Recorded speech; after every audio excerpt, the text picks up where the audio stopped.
here. Now here's a live public access television show in Connecticut. And we have an Art Now and Here YouTube channel, and we're trying to delve into the area of live streaming and trying to figure out what all is involved with that, and want to try some new things with the Art Now and Here public access show. Get out on YouTube, and hey, if you are watching within the cablecast community here in Connecticut, give a call.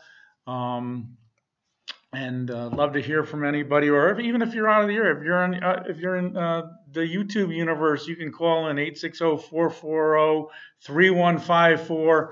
Who knows who we're reaching, whereabouts. We're looking out into the world of cyberspace, and also broadcasting throughout the Southeastern Connecticut Atlantic broadband cablecast community, and this is all live.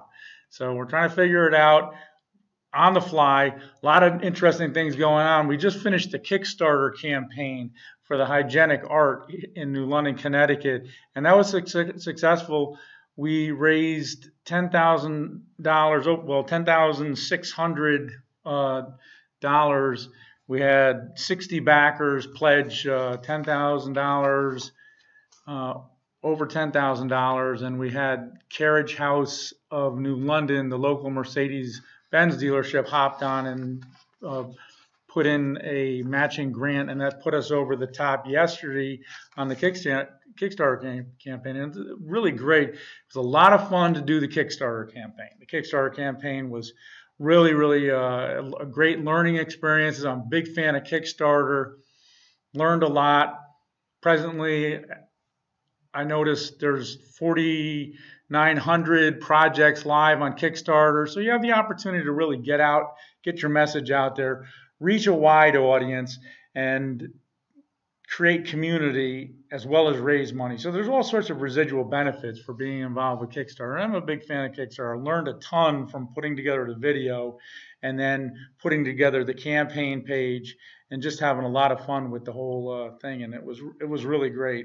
Really enjoyed being part of that. And thanks to everybody at the Hygienic. Sarah McKay was just phenomenal to work with. She's the director down there, and just hygienic art is a really great resource here in the Southeastern Connecticut and the community of New London. And if you watch Art Now and Here, certainly the public access show here, we're always talking about the hygienic. And presently there's two great exhibitions ongoing at the hygienic. The Crossing show, which is a juried, really prestigious juried multimedia show. It was juried by Mark McKee. And then downstairs is the Out Design show, which is a show of design that was new. This is the first year of that, and it was really interesting. Kickstarter campaign. We had the final countdown and played Europe, the final countdown there around 2 o'clock this afternoon. And the Kickstarter campaign was had a goal of 10,000, a duration of 30 days, and I was stressing. I admit it. I was stressing. I stressed the Kickstarter campaign. Anybody who's done a Kickstarter campaign knows it's an all or nothing proposition. Either you hit your goal and go over it, or you don't get anything.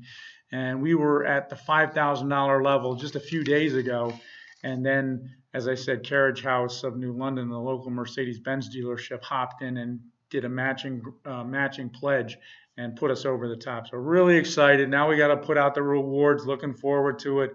The amphitheater project is going to be a great one. If you want to see the video and haven't seen it, go on Art Now and Here YouTube channel. Check it out. It was a really fun video to put together. Had a lot of cooperation from all sorts of different people, including Mayor Mike Passero of the city of New London, and all sorts of people involved in the art community in New London. It was a really great project to be involved with.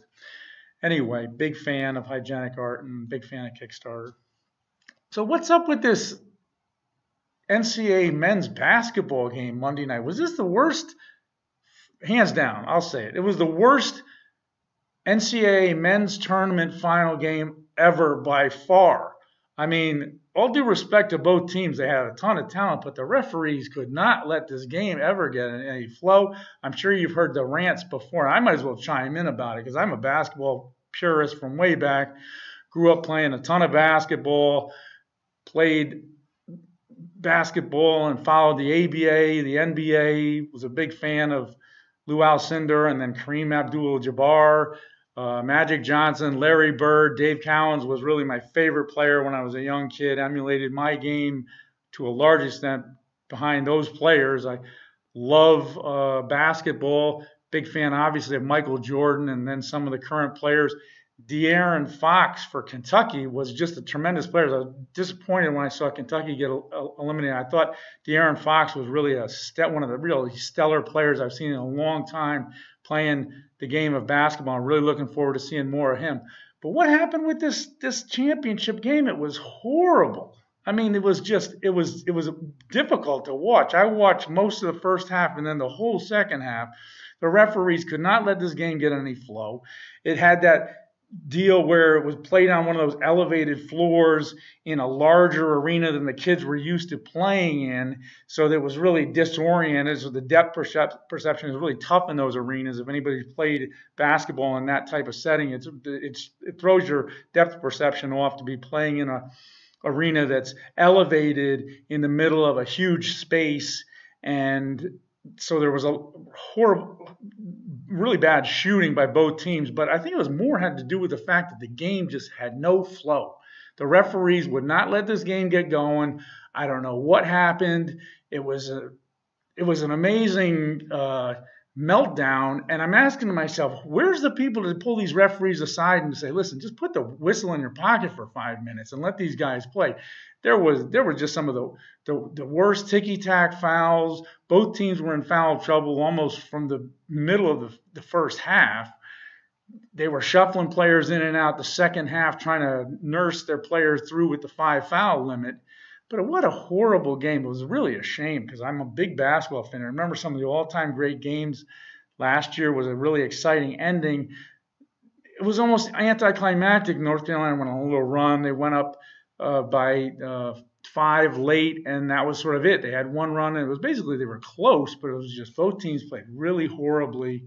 And I think it had as much as anything to do with the refereeing. And then the environs weren't very suitable to it anyway. But so, big fan of basketball. I want to see a great NBA stretch run in finals, but very, very disappointed to see the NCAA and the referees allow that to happen with one of the really great events of the year in sports, which is the national championship game in basketball.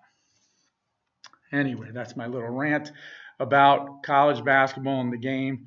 And if you feel the same way, let me know, because I know there are plenty of people out there who watch this game. You could hardly watch the game and not feel that way. I don't know how you could enjoy that game.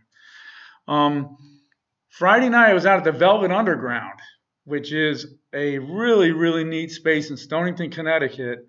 And it's part of the Velvet Mill in Stonington. And Stonington is a really pretty hip art community. It's a little off the beaten track in the southeastern Connecticut, almost to the Rhode Island line. And they've taken this Velvet Mill, which was one of the last of the working mills in the state of Connecticut, and they've turned it into this just incredible art space, really sort of like DIY funky shops and malls and all sorts of really cool spaces. And it's in the process of becoming this real art center in Stonington, Connecticut. And I want to say hats off to Heather Wren, who runs the Velvet Underground, which is in this space, the Velvet Mill, which is one of the last old mills. It was actually a mill that made velvet in Connecticut, in Stonington, Connecticut. And it's turned into this great art space, and the Velvet Underground was really cool. Anyway, Shari Rosenthal had organized a showing of films, and I was really excited to be invited to participate. I showed 6 films. Also on the bill was Jim Canty, who's a video director. He's directed clips for Mumford & Sons, among many others. He's from the UK originally, lives in the Stonington area, and so that was a real pleasant surprise to meet him. Jim Canty, a great video director, and he showed 3 of the clips that he has done, and he's done a ton of different things. He's all kinds of different, Jim Canty, check him out on YouTube. If you search it, you're going to come up with some really interesting videos, music videos. And I was really pleased to be on the bill with on that bill with Jim, and Shari did a great job organizing it, and Velvet Underground, highly recommended. Anyway, here in studio, we're going to show some videos. You can check these out if you're watching on YouTube. Check these all out on YouTube. We got the Halloween Bash, the Monday Hepburn Lights, it's called, the race cars, which is one of the Thoroughbred Racing oddities and bloopers videos that's on the Art Now and Here channel on YouTube. And the final thing is the Art and Boxy show opening. So I'm going to say goodbye to everybody watching and watching the stream on YouTube, and we're going to see what we can't do to add this as a feature of Art Now and Here and try to reach the art public wherever they may be. So YouTube, I appreciate you signing in, and watch, share, subscribe on YouTube.